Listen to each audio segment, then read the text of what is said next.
নমস্কার। আজ আন্তর্জাতিক নারী দিবস।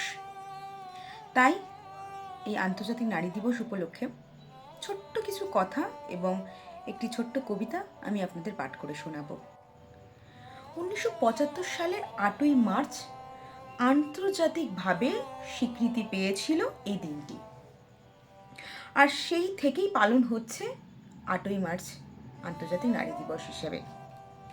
1977 সালে জাতিসংঘের সাধারণ পরিষদ দেশগুলিতে 8ই মার্চের নারী দিবস হিসাবে ঘোষণা করা হয়।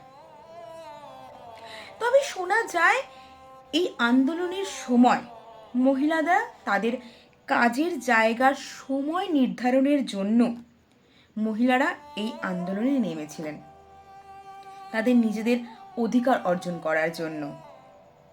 এবং তবে থেকেই এই দিনটি নারী দিবস হিসাবে পালন করা হয়।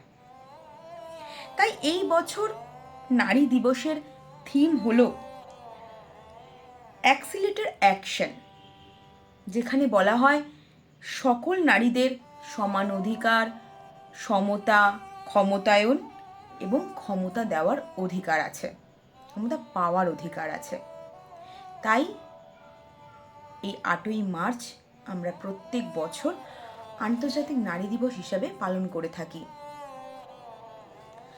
তাই এই আন্তর্জাতিক নারী দিবস উপলক্ষে একটি ছোট্ট কবিতা আমি এখন আপনাদের পাঠ করে শোনাব। কবিতাটির নাম নারী, লিখেছেন শরদিন্দু কর্মকার।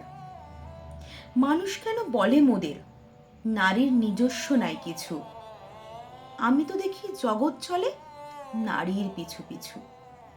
বাপের ঘরে লক্ষ্মী আমি, স্বামীর ঘরে অন্নপূর্ণা, ছেলের ঘরে জননী আমি, আমি ছাড়া সংসার অসম্পূর্ণা। আমার থেকে আপন করতে আর কি কেউ পারে, বাপের ঘর ছেড়ে এসেও পরকে বাঁধি ঘরে। গোত্র থেকে গোত্রান্তর যদিও আমি হই, তবুও যেন জননী রূপে সকল দুঃখ সই। ভারত মাতা সেও নারী, নারী জগদ্ধাত্রী।